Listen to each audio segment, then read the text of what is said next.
Muito bom dia, assim que acompanha o Sistema Canção Nova de Comunicação. Hoje estamos aqui no programa Manhã Viva e que a sua manhã comece viva, cheia do amor de Jesus por si, por cada um de nós. E hoje o nosso tema vai ser sobre assistência espiritual e religiosa no IPO, Instituto Português de Oncologia. E para isso tenho aqui o Sr. Padre Custódio Langane, que vai estar connosco nesta manhã. Seja muito bem-vindo. Obrigado.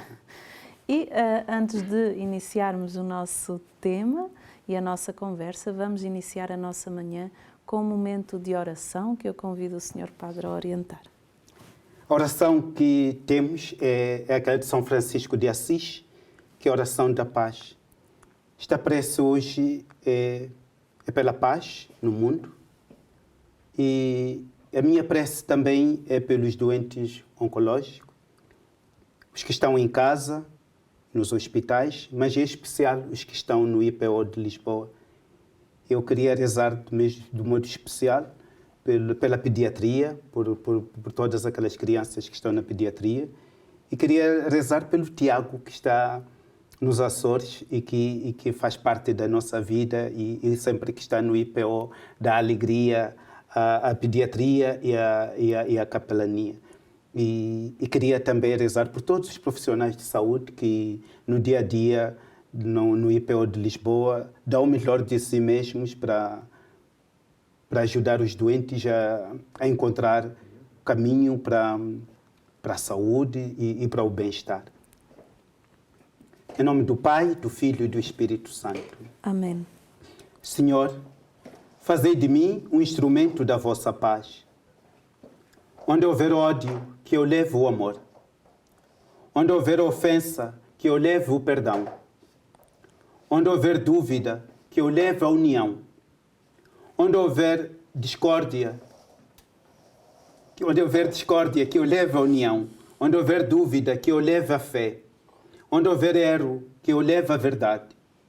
Onde houver desespero, que eu leve a esperança. Onde houver tristeza, que eu leve a alegria. Onde houver trevas, que eu leve a luz. Ó Mestre, fazei que eu procure mais consolar que ser consolado, compreender que ser compreendido, amar que ser amado. Pois é dando que se recebe, é perdoando que se é perdoado, e é morrendo que se vive para a vida eterna. Amém. Amém. Ave Maria, cheia de graça, o Senhor é convosco.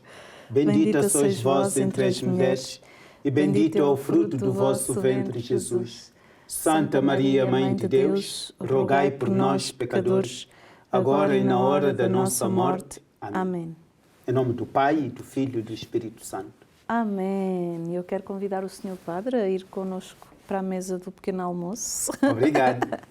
E hoje iniciamos a nossa manhã com um pequeno almoço, aqui uma mesa toda bonita, preparada pela nossa produção. E, Sr. Padre, vai aceitar um chá? Aceito, sim, senhor. Obrigado. Aqui, com licença. Tem que aproveitar estas coisas boas que é vocês verdade, é nos verdade, dão. é verdade, é verdade. Temos que aproveitar. E pronto. Sr. Padre, enquanto aqui preparamos o nosso chá, o nosso cappuccino, fale-nos um bocadinho de si. Quem é o Sr. Padre que está aqui connosco? Como já disse, eu sou Custódio, sou um padre moçambicano, nasci em Moçambique. Eu vim do nada, vim mesmo do interior de Moçambique, vim do campo. Sou filho do interior de Moçambique, e sou da diocese de Xai-Xai, que é ao sul de Moçambique. Uhum. Vim de uma família cristã, meu pai era cristão. Minha mãe, eu não conhecia a minha mãe porque ela morreu quando eu tinha 2 anos.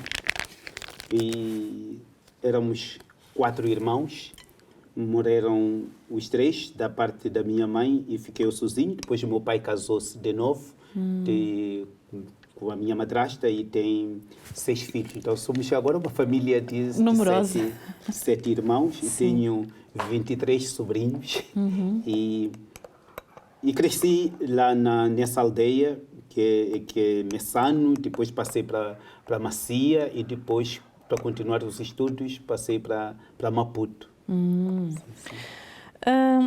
Trabalhou na casa do Gaiato, onde conheceu mais meninos que um sacerdote português, o padre Zé Maria,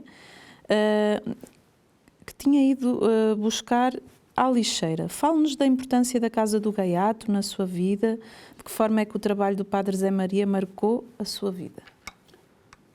A casa do Gaiato é muito importante e continua a ser muito importante na minha vida, porque eu me ordenei padre para ser padre da Obra da Rua e da Casa do Gaiato. Sim. Eu conheci a Casa do Gaiato em 1992, quando eu estava à procura, estava à busca de uma identidade para... Eu já tinha vocação e já estava no seminário, mas eu estava à procura de um carisma, estava à procura de um caminho que eu me identificasse e que eu dissesse, é isto que eu quero. E conhecia os franciscanos, conhecia os jesuítas, conhecia as congregações que cá estão, porque muitos deles fizeram um caminho vocacional comigo, então, mas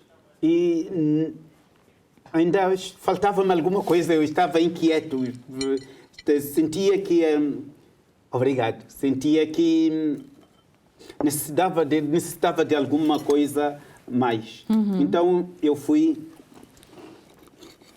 com um grupo de seminaristas e um padre visitarmos a casa do Gaiato. E eu, quando cheguei na casa do Gaiato e conheci o padre Zé Maria, o padre Zé Maria fez-nos já a apresentação da casa, da estrutura da casa, de como a casa funciona. E quando ele nos disse que os rapazes que estavam lá na casa do Gaiato, que nós tínhamos todas as idades, tínhamos desde 1 ano e até aos 22, 23 anos. Havia 2 rapazes que foram abandonados pelas mães no hospital, logo quando acabaram de nascer. E havia rapazes que o padre Zé Maria foi buscar na rua, no mercado central de Maputo, onde viviam do que comiam, que encontravam no lixo, que apanhavam no lixo e comiam. Uhum. Dormiam na rua. E o padre José Maria foi buscá-los da rua para dar-lhes a casa do Gaiato como sua casa. Uhum. E aquilo comoveu-me. Acho que a primeira reação minha... Primeiro, identifiquei-me com muitos outros que estavam lá, porque tinham 2 anos. Eu, com 2 anos, tinha perdido a minha mãe. Sim. Então, eu fui órfão de mãe aos 2 anos.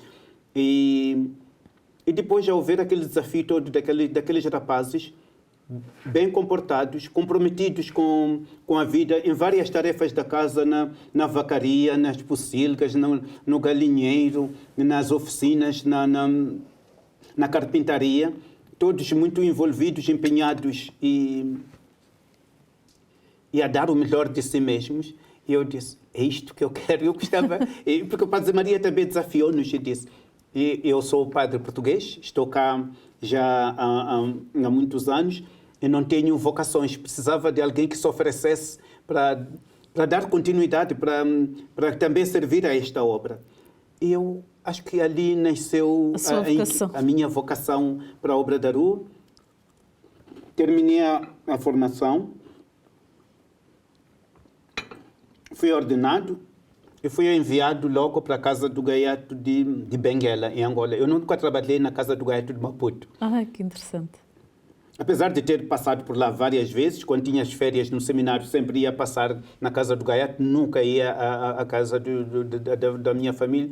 A Casa do Gaiato tornou-se a minha casa, tornou-se a minha família. Eu, as férias, passava na Casa do Gaiato e ajudava naquilo que fosse preciso e ia amadurecendo a minha vocação.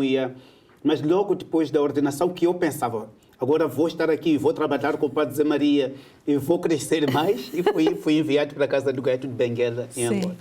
Quando cheguei na Casa do Gaiato de Benguela, em Angola, Angola ainda estava em guerra.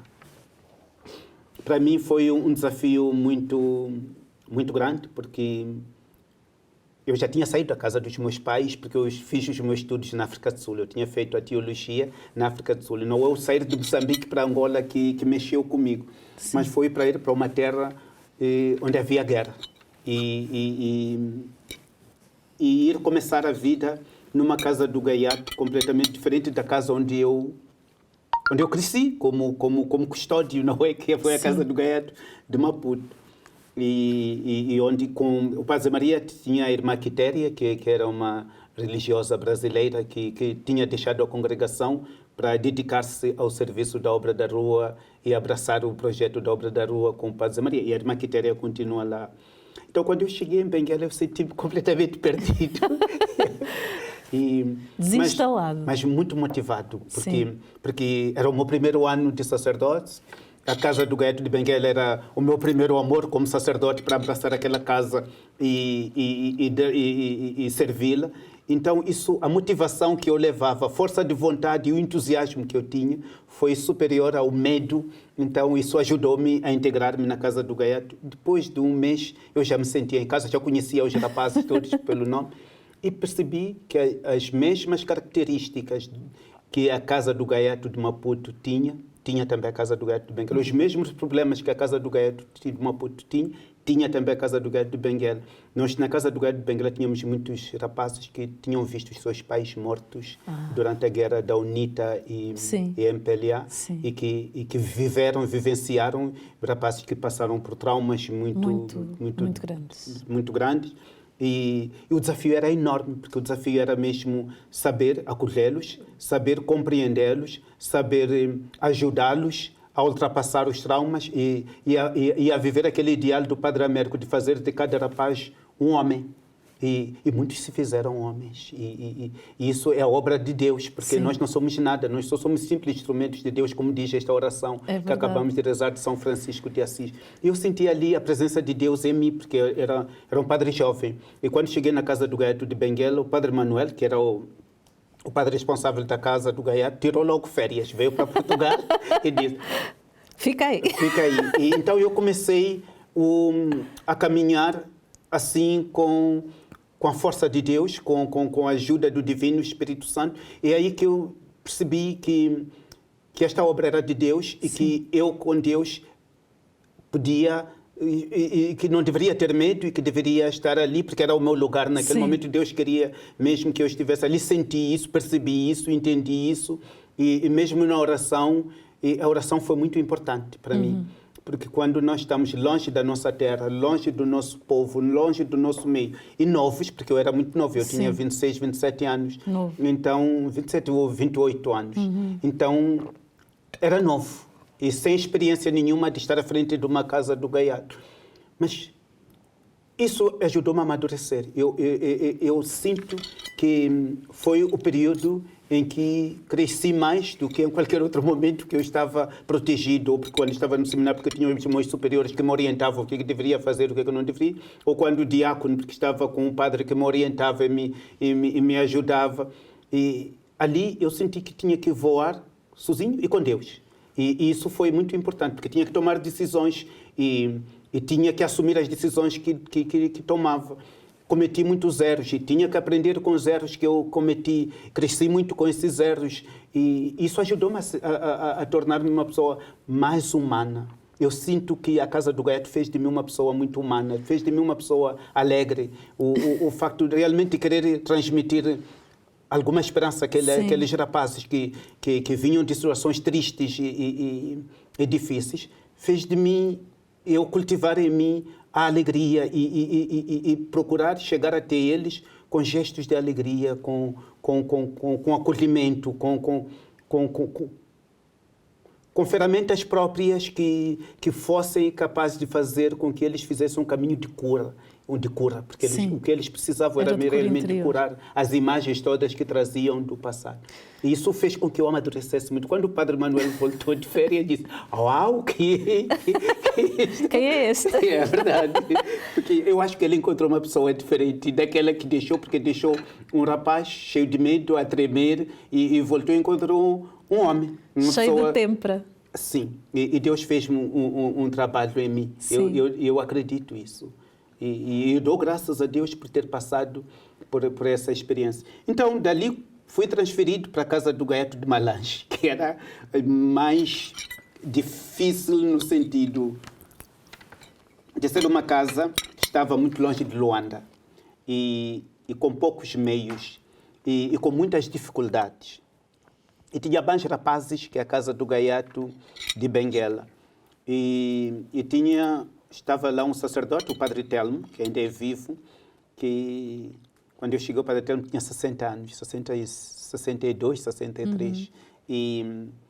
E encontrei o Padre Telmo também com um certo desgaste. E quando eu cheguei, ele disse, ainda bem que está cá, porque eu precisava de ter uma mão de obra, alguém que me ajudasse a levar à frente esta obra. Então, também me senti responsável, porque o Padre Telmo foi bom, porque quando eu cheguei, o Padre Telmo entregou-me toda a responsabilidade da casa. E na retaguarda foi me ajudando. Sim. Foi diferente de Benguela, porque eu sempre tinha alguém na retaguarda. Eu sempre o consultava e sempre que tomava decisão, chegava e dizia, ó Padre Telmo, eu acho que devo fazer isto, o que é que acha? E sempre me disse, sempre foi justo, a dizer, eu não vou lhe dizer que não, mas eu não faria. E mesmo nos momentos que eu fui teimoso e que fiz, ele não me travou, deixou-me fazer. E mesmo quando eu cometi erros, ele estava lá para me ajudar a levantar e dizer, é assim que se aprende, é assim que se cresce. E isso também foi bom. Foi bom porque eu fui fazendo o caminho, fui tomando as decisões, fui gerindo a casa, mas sempre com alguém na retaguarda. Já me sentia seguro porque tinha uma pessoa com bastante experiência, claro, que foi o fundador da Casa do Gaiato de Malange, que conhecia muito bem a realidade e a cultura daquele povo. Então isso já me dava sempre certa segurança, me sentia seguro e serenidade. E isso dava-me também uma capacidade enorme de voar mais. Porque eu gosto de desafios, eu sou uma pessoa que vive de desafios e sempre inventei tanta coisa que o Padre Telmo tinha medo que não funcionasse e que funcionou. E que os próprios rapazes vieram a adotar e aderiram e fez-se um trabalho em conjunto muito bonito. Senhor Padre, como é que se deu a sua vinda para Portugal? Depois da Casa do Gaiato de Malange, então eu tinha que conhecer um bocadinho a obra. Sim. Porque a obra não é só Moçambique e Malange. Então eu tinha que passar pelas casas e a maior parte a obra da rua foi fundada cá em Portugal. Então tinha que ver as fontes. Então vim para cá, para Portugal. Primeiro fiquei na Casa do Gaiato de Lisboa, no Tojal. Depois fui conhecer a Casa do Gaiato de Setúbal. Depois fui para a Casa do Gaiato de Miranda do Corvo, em Coimbra. Sim. Depois fui para o Porto. E passei pela Casa do Gaiato de Passo Sousa, que é a casa-mãe. Depois fui para a Casa do Gaiato do Calvário, onde são os doentes que estão completamente dependentes. E depois fiquei mais na Casa do Gaiato de Passo Sousa. E da Casa do Gaiato de Passo Sousa vim para Lisboa e fiquei mais algum tempinho e depois entrei para o Patriarcado de Lisboa, para o clero do Patriarcado de Lisboa. E como é que o senhor padre chegou do Gaiato para o IPO? Não saí do Gaiato para o IPO. Sim. Vou aproveitar estas coisas boas. Aproveito, fica à vontade. Estou aqui para isso.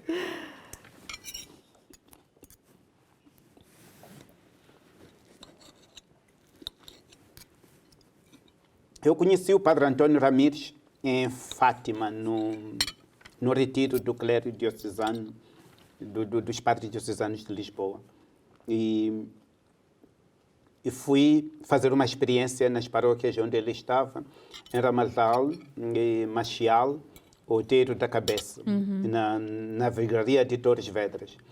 E daí achei que era este caminho que eu deveria fazer. Fui-me apresentar ao Senhor Patriarca. Sim. E o Senhor Patriarca nomeou-me como vigário paroquial nas paróquias de Loures, Lousa e Santo Estevão das Galés, onde vivi 3 anos. E dali o Senhor Patriarca nomeou-me para vigário paroquial em Sintra, nas paróquias de São Miguel, São Pedro e São Martinho. São nomes fortes. Sim.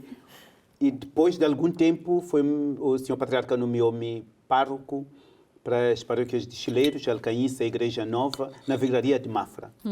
E onde me senti muito bem acolhido, nessas paróquias. Também era a minha primeira experiência como pároco. Como eu disse, eu não me fiz padre para paróquias, tinha feito padre para uma obra social, que era a Casa do Gaiato. Senti-me integrado, o povo acolheu-me com muito carinho, senti muito amor de todas as paróquias que eu servi, mas, chegado algum tempo, eu senti que faltava não era... coisa. Não faltava, mas eu já sabia que eu não era padre para paróquias, não tinha... Não era a minha vocação. Sim. Minha vocação era para uma obra social. Eu fui ordenado para a Casa do Gaiato, para uma obra da rua. Saí, mas não... Foi bom ter feito esta experiência como pároco. Foi bom também ter passado por 3 paróquias, por mais que são paróquias pequenas, mesmo com isso, mas foram paróquias que desafiaram muito. Porque nessas paróquias eu tive muitos desafios, como formar equipas de casais de Nossa Senhora, juntar casais e formar equipas, como participar nos cursilhos de cristandade e trabalhar nesse movimento, como estar ao pé da comunidade, e ir ao encontro do povo, ao encontro do povo nas periferias. Isso tudo foi muito bom, foi uma aprendizagem, foi um crescer, foi um enriquecimento na minha vida como sacerdote. Mas eu sabia que não era aquilo que me dava, que o realizava. Que realizava. Sim. Apesar de me sentir bem, então eu fui pedir para sair das paróquias. Não foi fácil, porque o povo... Muitos paroquianos, porque eu acabava de receber a imagem da Nossa Senhora de Nazaré, o senhor patriarca tinha ido celebrar a Eucaristia nas festas em honra de Nossa Senhora de Nazaré, e muitos paroquianos tinham pedido ao senhor patriarca que me deixasse ali das paróquias por algum tempo, por mais tempo. E quando fui para dizer ao senhor patriarca que queria, a minha intenção era mesmo mudar e sair, mas então... Foi muito difícil, mesmo para o seu patriarca perceber isso, mas para o povo.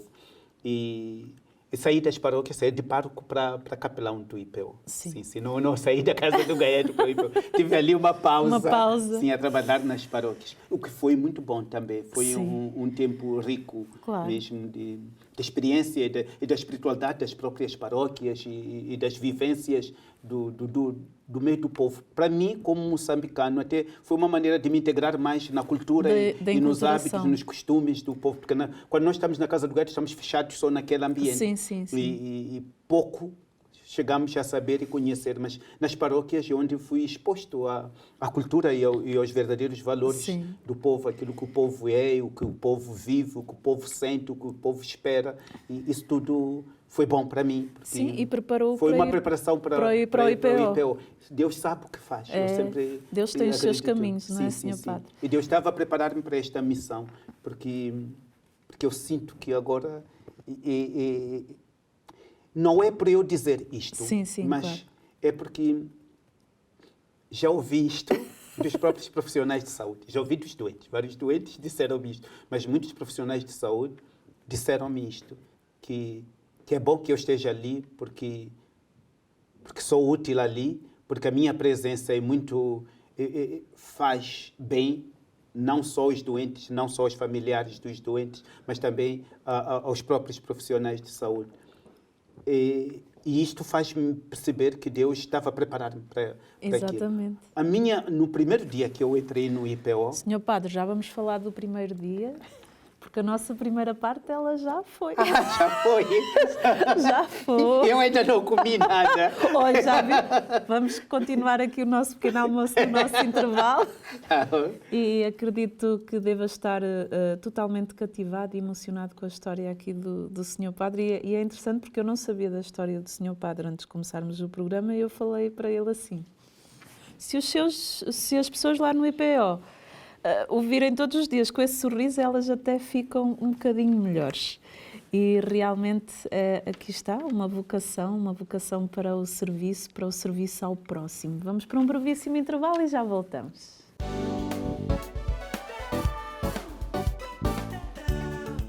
E estamos aqui na segunda parte do nosso programa Manhã Viva.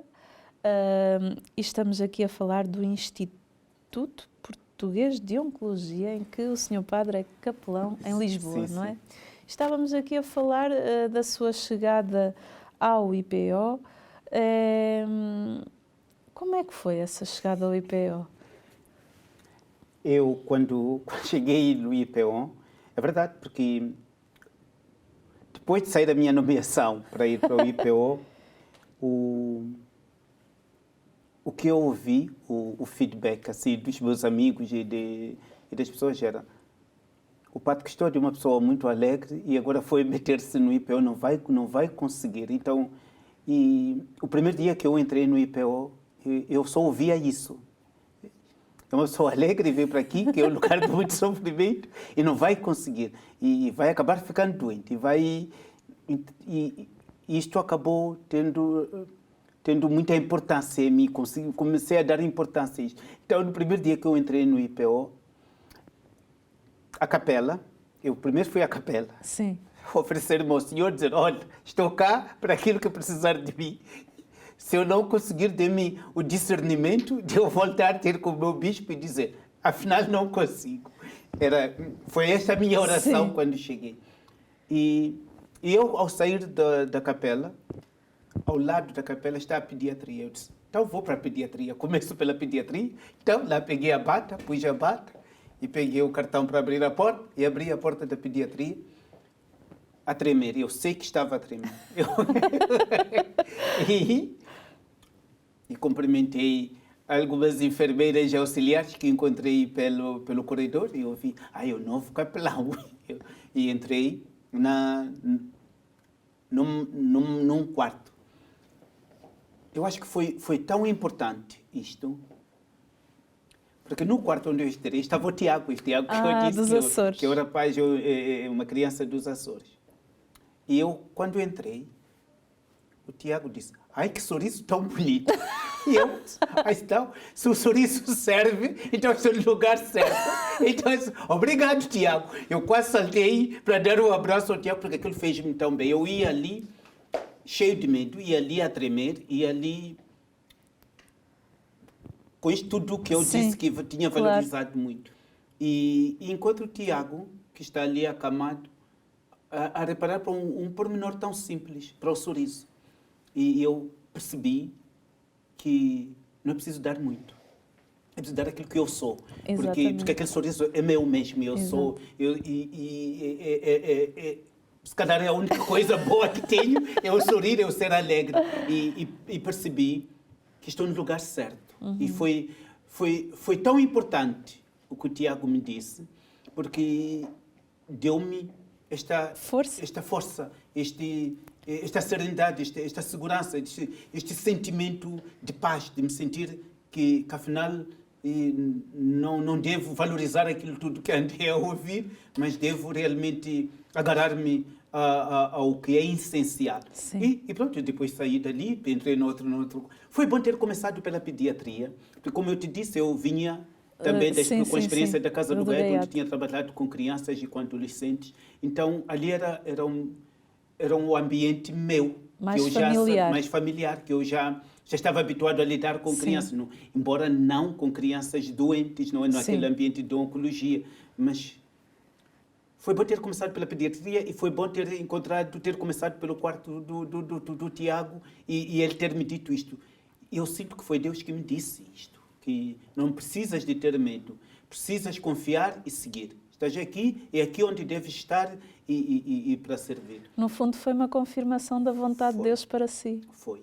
E a partir daquele momento, fui me entregando. Sim. E fui me envolvendo. E fui me deixando envolver. E pouco a pouco, fui me apaixonando pelo IPO. Pela pediatria e pelas várias unidades, porque vou a todas as unidades, sou o único capelão que está lá. E a fase da pandemia também foi um momento muito difícil, porque tudo era desconhecido. Então, numa primeira fase, eu sei que na primeira semana, aquela semana que tivemos que ficar em casa, eu não fui. ao hospital, o diretor clínico me disse: Padre Custódio, esta semana é melhor não vir. E depois, a partir da segunda semana, começaram os próprios doentes a pedir e eu fui, mas também ia com medo, não é? Porque, como vivia fora, tinha o maior medo que tinha de eu estar infectado e ir infectar as pessoas que já estão ali num sofrimento enorme.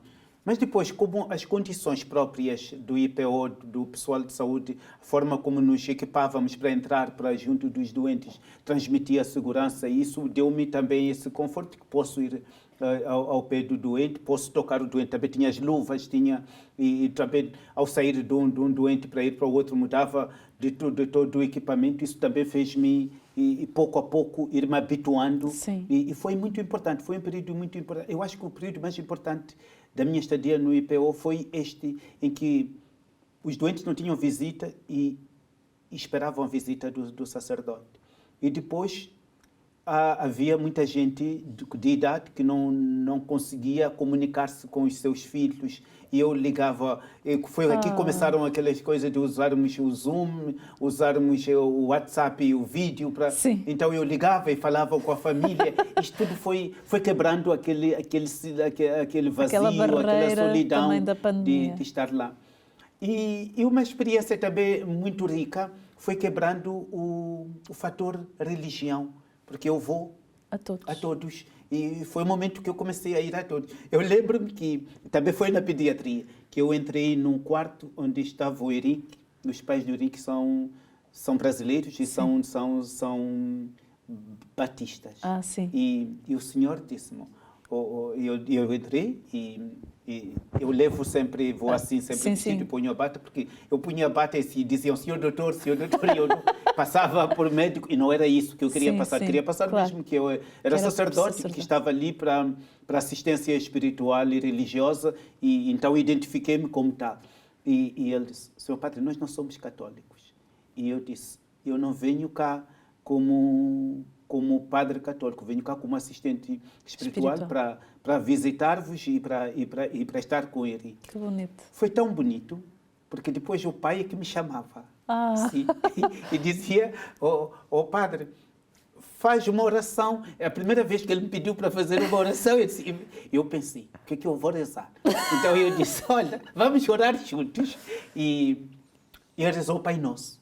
Então, e rezamos o Pai Nosso, depois eu dei a bênção. E todos os dias, eu passava também quando eu entrava, ia para a pediatria, passava também pela cama do Henrique. Isto foi importante, porque também os outros pais das crianças que estavam lá e as outras mães perceberam que eu não estava só para os católicos, estava ali para todas as crianças que estavam ali. Estava ali para todos, não é? Estava ali por amor, para ir levar-lhes este Deus que é amor e levar esta mensagem de esperança e ser ali uma presença de Deus. E Deus conseguiu servir-se de mim para isto, porque entrava em todos os quartos dos crentes e não crentes, dos católicos e não católicos, e conseguia transmitir esta mensagem de esperança. Isso foi muito importante. Foi muito importante também para os adultos, porque lembro-me de passar também por uma cama, que eu ia sempre visitar a senhora, e estava ao lado uma senhora que era muçulmana. E a senhora me disse, quando o padre passa por cá, a dona Teresa fica bem disposta, mesmo com dores. Eu também quero que reze por mim. E eu percebo que na doença e no sofrimento, principalmente lá no IPO, as pessoas conseguem ultrapassar as barreiras de religião e destas denominações e conseguem voltar-se para o que verdadeiramente importa para Deus e pedir a bênção e a proteção divina e a cura divina, a cura de Deus. E conseguem ver o sacerdote não só como um padre católico, mas como alguém que está ali para servir a Deus e transmitir esta mensagem de Deus. Isso é importante. Foi também muito importante também com as famílias, com os familiares que me telefonavam e pediam-me para ir ver o marido, para ver a esposa, e para ver o filho, para passar a visitar o filho. Depois, no fim do dia, ligavam-me como é que encontrou o meu marido, como é que encontrou o meu filho. E isto tudo fez de mim realmente ali uma presença de Deus e um testemunho verdadeiro de que Deus está com aquelas pessoas, mesmo naquele sofrimento e naquele que Deus os ama. E que as suas famílias estavam também presentes. Foi aquele elo de ligação. Foi importante também para os profissionais de saúde, porque os profissionais de saúde também, principalmente nos tempos da pandemia, também andavam com muito medo, andavam também perdidos, muito com não saber como gerir isto. Sim. E muitos procuravam-me no corredor para falar, para pedir um abraço. Sim. Sim. E isto, padre, dê-me um abraço. Padre, dê-me a bênção. E eu ouvi muitas vezes, padre, dê-me a bênção. E eu dava a bênção, e eu passava, e foi muito importante. E continua a ser muito importante. Sim. Já falou um bocadinho qual o trabalho de um capelão hospitalar. Fale-nos um bocadinho do seu dia-a-dia. O que é que faz um capelão hospitalar? Um pouco de tudo. Um pouco de tudo. Eu vou todos os dias, vou de segunda a quinta-feira. Tenho a sexta-feira, que é a minha folga, que venho a Fátima. Depois vou sábado e domingo. Sábado não celebro a Eucaristia, vou dar para dar a comunhão aos doentes. E no domingo vou celebrar a Eucaristia e dou a comunhão aos doentes. Sábado e domingo é mesmo só dar a comunhão. Durante a semana eu chego e vou para a capela. Faço a minha oração e alguns dias faço a exposição do Santíssimo. Porque há muitos profissionais de saúde que antes de irem para as várias unidades vão para a capela. E há muitos doentes que vêm para consultas, para análises, para exames ou para tratamentos que primeiro vão à capela. Então, exponho o Santíssimo. E depois vou passando pelas enfermarias. Vou passando, vou cumprimentando, vou sentando, puxo a cadeira, sento e ouço, escutar. Alguns aproveitam aquele momento para falarem delas próprias ou deles próprios. Outros aproveitam para confessar-se. Outros aproveitam para transmitir os medos, os sentimentos, os medos, a angústia ou a ansiedade que tem. É um momento tão rico e tão profundo, o ouvir, o escutar, o observar, o escutar. Porque enquanto sento-me, eu também observo. E é fácil ver os pequenos pormenores e descobrirmos se a pessoa é cristã ou é católica, porque na mesinha de cabeceira, por exemplo, eu vejo, entro, e logo ao olhar para a mesinha de cabeceira vejo que está ali uma imagem de Nossa Senhora e percebo logo. Uma pessoa devota a Nossa Senhora, uma pessoa que está um terço, ou está um crucifixo. E noutros sítios onde puxo a cadeira e sinto, não há nenhum detalhe, mas vejo uma fotografia de umas crianças e depois digo, são os teus filhos. Depois a senhora começa a chorar, depois sim, este é o João, esta é a Maria, e depois dali começa a conversa. Depois eu digo, olha, sou o padre Custódio, porque muitas vezes pensam que sou médico, apesar de estar ali as pessoas estão, depois sou o padre Custódio, e depois ali desenrola-se a conversa. Depois é um acompanhamento. Sim. É um acompanhamento. O capelão, principalmente o capelão no IPO, o mais importante é o acompanhamento, porque as pessoas que estão no IPO internadas vão e fazem um tratamento de alguns dias. É um tratamento longo. Depois saem, depois voltam. Então, há ali uma continuidade. Há pessoas e doentes que eu acompanho que sempre que vêm, já sabem, diz a enfermeira-chefe, a senhora enfermeira vou ficar 3 ou 4 dias, gostava de ter assistência espiritual. Depois a enfermeira liga-me ao padre Custódio, está a Dona Maria, está na hematologia, e eu depois sempre já tenho a minha lista e vou passando. Para além de passar para aqueles que não conheço, para conhecer, depois vou para aqueles que já acompanho e faço eu observar, eu escutar, eu agir depois, eu ajudar a pessoa a encontrar sentido na doença e no sofrimento. No IPO é onde se criam também laços, acredito que sim, onde é possível crescer na fé e na esperança? Sim. Quando nós olhamos para o doente, nós encontramos uma pessoa que, com o próprio sofrimento, amadureceu muito, tem muita maturidade. E o próprio doente transmite-nos isso.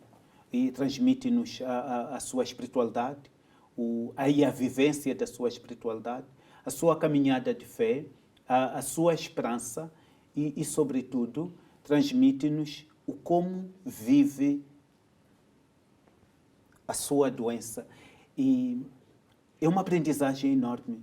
E estava um rapaz, estou a falar assim de uma situação que veio de Angola, tinha 18 anos, que era jogador da bola e veio com o pai e impediram que fosse velho.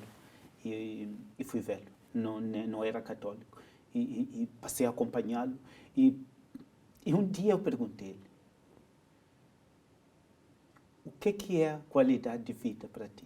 Já tinha esta confiança com ele. E ele olhou para mim, sorriu e disse: Padre Custódio, se eu não tivesse passado por isto, eu iria dizer qualidade de vida era viajar, ter várias namoradas, ter sucesso na bola, ter dinheiro, E depois começou a chorar. E agarrei ele na mão e choramos os dois. E disse: hoje já não vejo sentido nenhum nessas coisas todas. Para mim, realmente, a qualidade de vida, se eu saísse daqui, ia corrigir os erros todos que eu cometi e iria valorizar o que verdadeiramente interessa: amar.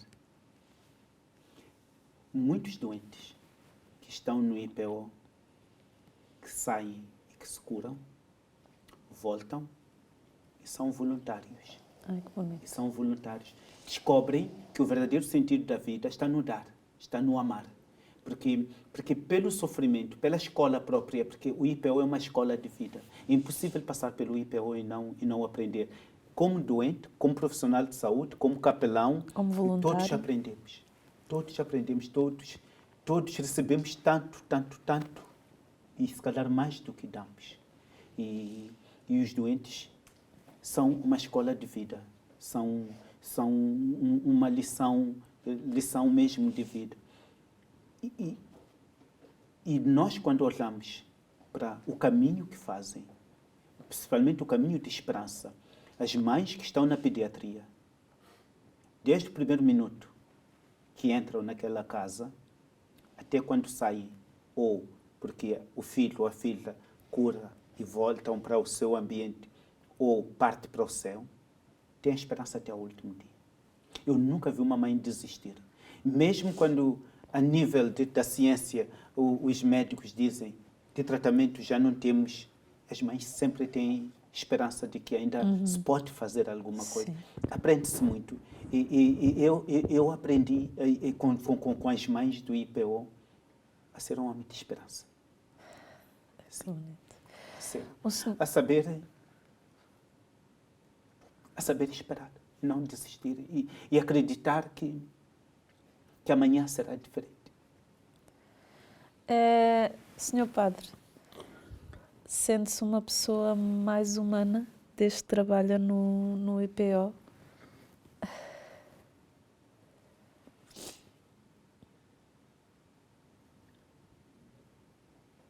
Fica à vontade.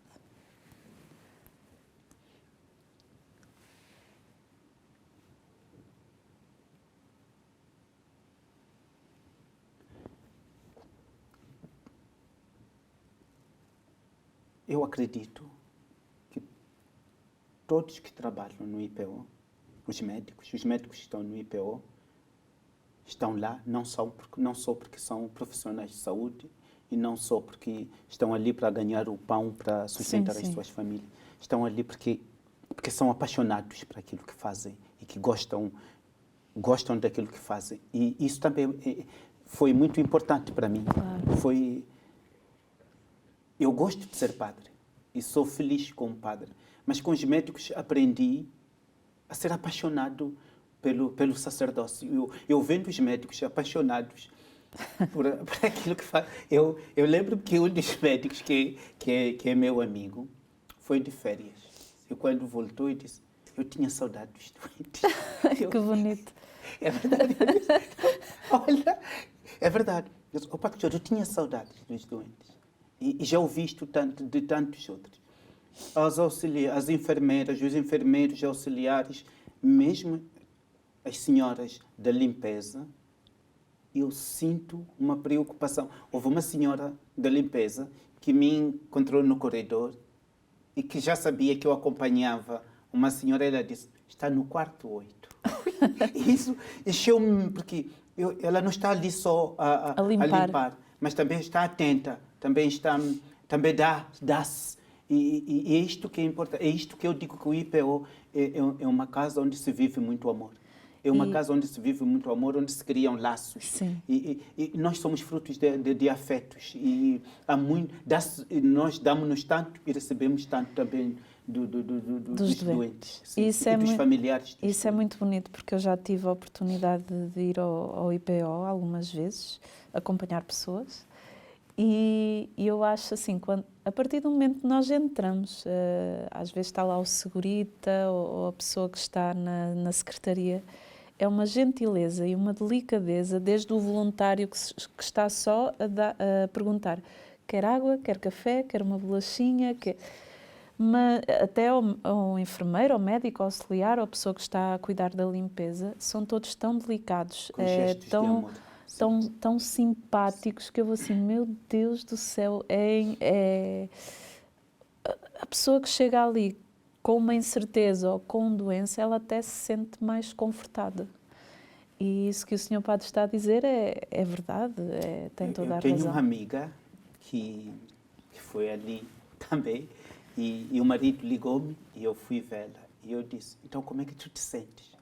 E ela disse, somos muito bem tratados. E ela disse-me, Padre Custódio, na sala onde eu estava a fazer a químio, estava uma pessoa que vinha da cadeia, que estava com segurança atrás, sim, lá fora à espera, e fomos todos tratados por igual. Todos muito tratados, sem distinção nenhuma. E eu vivo isto todos os dias. E eu ouço isto dos próprios doentes. Eu tenho este feedback. Nós, hoje, temos uma Eucaristia que celebramos uma vez por mês, sim, com os profissionais de saúde. E nessa Eucaristia, os ecos que eu vou ouvindo dos doentes, eu, na homilia, eu transmito isto aos profissionais de saúde. E as mensagens que eu recebo são sempre estas. Somos tratados com muito amor, que valorizam a nossa dor. Isto é muito importante, o doente reconhecer que os profissionais de saúde valorizam a sua dor. Sim. São esses feedbacks que eu recebo e isto enche-me, eu me sinto tão pequenininho perante estes testemunhos. É verdade. Senhor Padre, o nosso programa está mesmo na reta final, infelizmente, porque Não falei do apoio domiciliário, dos cuidados paliativos. Pois é, Padre. Acho que é uma área que eu gosto. Pois é. Mas, brevemente, uma mensagem para quem está lá em casa. Pode olhar ali para aquela câmara. Esta é a parte mais difícil.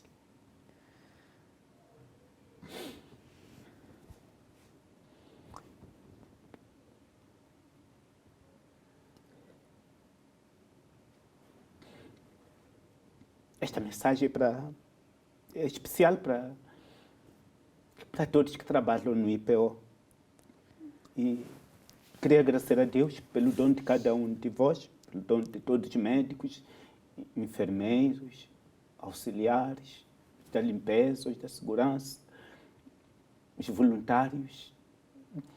Eu quero agradecer a Deus pelo dom de cada um de vós, porque cada um de vós é muito importante naquela casa. Queria mandar um abraço forte aos nossos doentes, os que estão lá internados e os que estão em casa, aos cuidadores.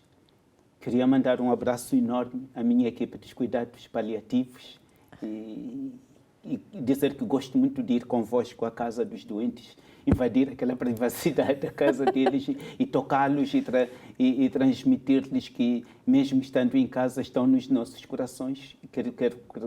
E queria dar um abraço enorme à pediatria e agradecer também ao Patriarcado de Lisboa por me acolher e me dar esta oportunidade de servir o Instituto Português de Oncologia. Padre, muito obrigada pela sua presença aqui tão boa. Acredito que lá em casa quem nos está a acompanhar deve estar como eu, assim, todo emocionado com o seu testemunho, com os testemunhos que trouxe. Aquilo que desejamos é muita força. Aqui na comunidade Canção Nova vamos estar a rezar por si, pela sua missão, pelo seu sacerdócio. E muito obrigada pelo seu testemunho. Obrigado. E assim que está aí em casa, o nosso bem-aja, porque é graças a si que nós podemos ter um programa fantástico como o de hoje. Foi bom ou não foi? Pode ver este programa no nosso canal do YouTube e continua a acompanhar a nossa programação. Até o próximo programa, se Deus quiser.